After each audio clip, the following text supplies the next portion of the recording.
राष्ट्रपति पुतिन के भारत दौरे का आज दूसरा दिन।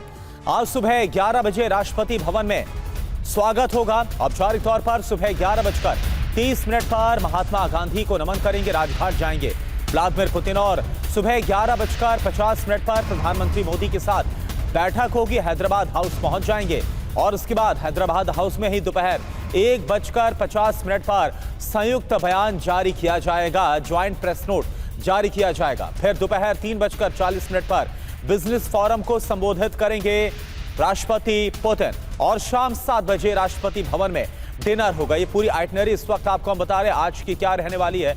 और रात 9 बजे पुतिन पालम एयरपोर्ट से मॉस्को के लिए रवाना हो जाएंगे। तो पूरी दुनिया के लिए पुतिन 25 साल की सबसे उलझी पहेली बने हुए हैं। उन्हें विश्व राजनीति के जानकार एक रहस्य के तौर पर देखते हैं। रूसी खुफिया एजेंसी के एजेंट से प्रेसिडेंट की कुर्सी तक पहुंचे पुतिन की रणनीतियों को समझना आसान नहीं। उन्होंने रूस की राजनीति को पूरी तरह से बदल कर रख दिया है। पुतिन अब रूस के पुराने गौरव की पुनः स्थापना करने वाले नायक के तौर पर देखे जाते हैं, जिसकी शुरुआत उन्होंने साल 2008 में जॉर्जिया के साउथ ओसेटिया और अब खाजिया पर नियंत्रण करके की थी। आप देखिए रहस्य कहे जाने वाले पुतिन का अगला प्लान क्या है। रूस के नायक कहे जाने वाले पुतिन नई दिल्ली पहुंच चुके हैं। पूरी दुनिया उनके इस दौरे को टकटकी लगाए देख रही है।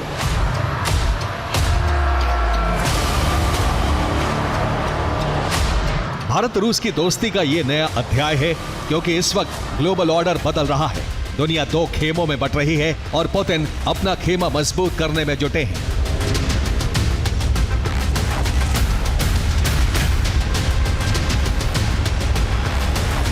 ये पुतिन की नीतियों का ही असर है कि दुनिया के सबसे दबंग देश अमेरिका को चिंता सताने लगी है कि उसका वैश्विक वर्चस्व घटता जा रहा है। जिस तरह पुतिन ने दुनिया की राजनीति को बदल कर रख दिया, उसी तरह रूस की अंदरूनी राजनीति को बदलने वाला चेहरा भी वही है।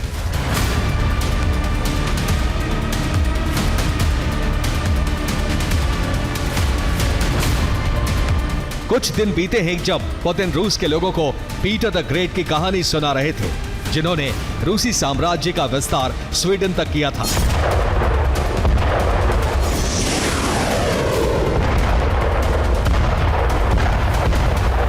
यूक्रेन पर हमले के बाद रूस के राष्ट्रपति पुतिन की जुबानी पीटर द ग्रेट की कहानी का मतलब यही निकाला गया कि पुतिन खुद को आज का पीटर द ग्रेट बनाना चाहते हैं, जो रूस के साम्राज्य को ब्रिटेन तक ले जाना चाहते हैं।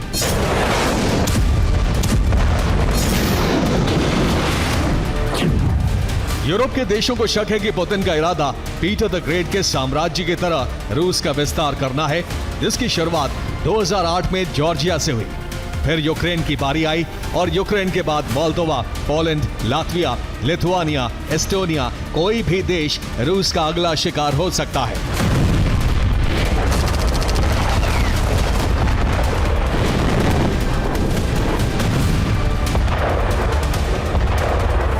मार्च 2000 में पुतिन को राष्ट्रपति बने 3 महीने बीते थे। तब उन्होंने कहा था कि रूस तो यूरोप की संस्कृति का हिस्सा है, लेकिन बाद में जॉर्जिया और यूक्रेन पर हमले कर दिए, इसीलिए उन्हें मुश्किल है।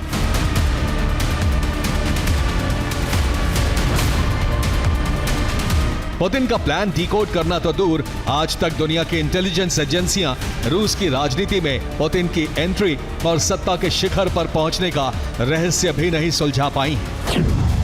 अगस्त 1991 में व्लादिमीर पुतिन ने केजीबी से इस्तीफा दे दिया। पुतिन तब केजीबी में कर्नल थे और उनके बारे में रूस के आम लोगों को कुछ भी मालूम नहीं था। पुतिन ने सेंट पीटर्सबर्ग के मेयर अनातोली सोबचक के साथ काम करना शुरू किया। साल 1996 में सेंट पीटर्सबर्ग का मेयर चुनाव अनातोली सोबचक हार गए। सोबचक के चुनाव हारने के बाद पुतिन मॉस्को पहुंचे।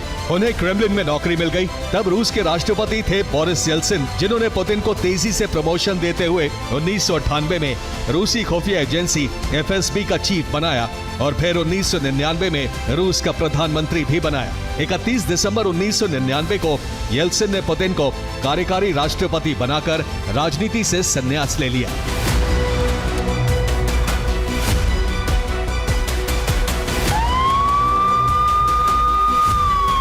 इसके बाद कभी पुतिन और सत्ता अलग अलग नहीं रहे। अब रूस के अंदर पुतिन के आलोचकों की गिनती कम है और ज्यादातर जनता में वो ऐसे नायक कहे जाते हैं जो रूस के पुराने वैभव को फिर स्थापित कर सकते हैं। Bureau report, TV9 Bharatvarsh.